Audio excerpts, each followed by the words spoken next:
Welcome to the Polaroid Film Factory in Enschede, the only place on Earth where Polaroid film is made. Here, a tight group of people work with about 30 machines on the production of Polaroid film.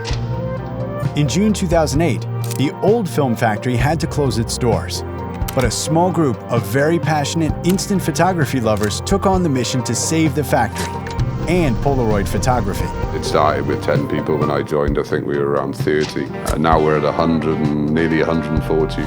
Back in the day, the factory in Enschede used to be much bigger, and 10 times as many people worked here. You see what people do with our film, and it brings a tear to your eye. This is a hobby, not a job. Making Polaroid film is a very detailed and complicated process. But let's go to the very beginning. It all starts in our warehouse, where the negative and positive sheet layers arrive in huge rolls. They're produced at our coating facility in Mannheim, Germany, and then shipped to Enschede. The positive sheet consists of 6 layers and is coated 2 times. The negative sheet layer consists of 12 very distinct layers, each thinner than a human hair. Even though they're produced in a controlled environment, each roll of negative and positive sheet layer can be slightly different due to changing weather, temperature, and humidity levels, but also due to tiny differences in the chemicals used. And to make things even more complex, the negative has to be handled in complete darkness from the minute it's coated in Mannheim to the moment it's ejected as a Polaroid picture. The developer paste is a blue paste that sits in the thicker bottom part of the frame in a little sachet we call a pod. When you take a Polaroid picture, the developer paste is spread out by the camera rollers in between the negative and the positive sheet and reacts with those sheet layers. But here's the thing. Each roll of negative and positive sheet layer can be slightly different due to weather, temperature, humidity levels, or minor changes in the chemistry. A team of 12 quality technicians and chemistry engineers spend their days testing, improving, and making the recipe for the developer paste. Each batch of chemistry is going through numerous tests before it goes into production. Film is shot in warm, cold, and neutral conditions and is analyzed on saturation, contrast, and more. Only once the developer paste recipe passes this testing stage, it can go into large-scale production, in the reactor room. Here, all the chemicals are weighed precisely and then mixed in big reactors for several hours. It's like making a batter for baking. The biggest reactor makes 800 liters of paste. That's roughly 80,000 packs of film. 800 kilos of chemicals in it. When I look at it, I see 80,000 unique Polaroid photos waiting to be shot somewhere in the world. Now it's time to create the pods, the little pockets that hold the developer paste. First up, the striper machine applies a sort of glue layer to the pod foil that will later keep the little pocket shut closed. After the pod foil is cut to size, it's being fed into the potting machine, where it's folded and filled with developer paste through a small needle. Dan komt hier een code erop, zodat we weten welk prototype, welk gewicht, welke tijd, welke datum. Then it's being sealed and cut off into the size of the final pods. All of this is happening at very high speed. Is eigenlijk het eindproduct. One potting machine can produce over 12,000 pods in 1 hour. Meet Jimmy, one of the operators. The potting machines are his specialty. He's about to retire. Ja, lekker de camperweg richting Spanje. Met uiteraard de Polaroid camera. Look, this is Jimmy on his very first day at the Polaroid Film Factory. Time to cut the negative and positive sheet layers into the right dimensions. This is done by the slitter machine. A set of knives installed in very specific and precise distances slit the rolls of negative and positive sheets down to the right size to use it later in the film assembly process. The negative sheet, of course, needs to be handled in complete darkness. So operators have to wear night vision goggles. This takes some getting used to, as those goggles cause a delay of a few milliseconds to operators' vision. A final pack of film consists of 8 film frames stored in a black cassette. This black cassette is produced during a step in the process that we call molding. Little black granules are pulled into the molding machine through an extraction system where they get heated until they melt. This liquid material then gets injected into the mold cavity and cooled down very quickly. The mold opens up, and that's your fresh new cassette dropping out. The finished cassettes then ride along this conveyor system that brings them all the way to the assembly machines, sort of like a superhighway. Now let's bring everything together using the assembly machine. They're a bit like the heart of the Polaroid factory.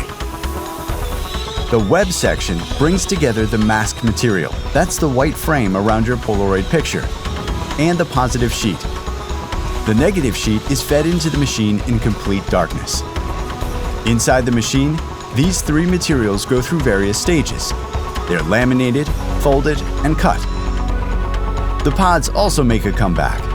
The cassettes reach the end of their superhighway and arrive at the assembly machine.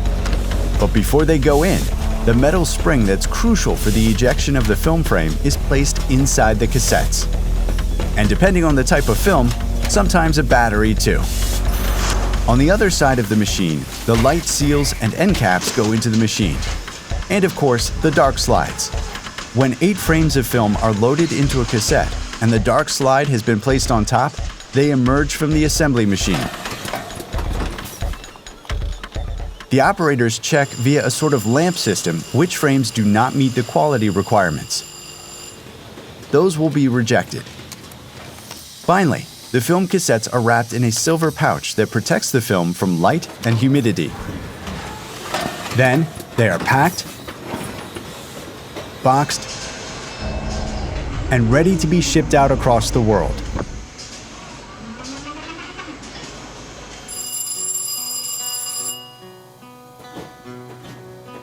There's a lot of frustration with it. You've got to have patience, and we've got machinery from the 70s that stop, start. So, I mean, this is an ancient technology that nobody uses anymore. So it's not like we can just say, hey, let's replace it and put a whole new brains in it. We've got to try and make do with what we've got, which means refurbishing parts, which means having people learn how this works and specialize in it. There's no microprocessor in it, there's no Bluetooth, there's no Wi-Fi, there's no nothing. This is good old school. Soldering wires, resistors, capacitors, and everything else. This is our technical documentation for Polaroid assembly machines. But basically, we've got to try and fix complex technical issues using a punch card with a microfiche. We recently digitized them all, so we don't use them so much these days. You might wonder why we can't just go back to the chemistry of the good old times. Well, it's not that simple. The original formula is known. I think it is still available. There's Polaroid archives. And so, yeah, you can look up the original formula. But I think it's, like I said, that a lot of the chemistry of the former Polaroid was really custom. So they made, and really complex chemistry as well. Some chemicals, they need, 10 synthesis steps in it. And you cannot buy them at just any chemical supplier. The majority of the chemicals in this product are made exclusively for us. We've got to design chemistry. But it's also that, like the former chemistry is also last century chemistry. They were not always environmentally friendly. People expect this product to be, and it's not as good as the old Polaroid. It isn't. But we'll get there. It just takes a lot of time. It's just never a dull moment. Insanely complex product to make, extremely frustrating, but so mega rewarding. Do you know what's really important to a Polaroid picture? The people. Meet some of the people who work at the Polaroid Film factory. The oldest employee started here in 1978, just a few years after the SX70 camera came out, and the youngest started just last year. Meet Jennifer, head of the lab, who dedicates her days to improving the quality of Polaroid film. She was going to graduate from the police academy doing forensics. Ik vond op dat moment heel interessant vanwege natuurlijk al die crime science series die op tv waren. De realiteit was natuurlijk anders. For Jennifer, it turns out forensics was a letdown.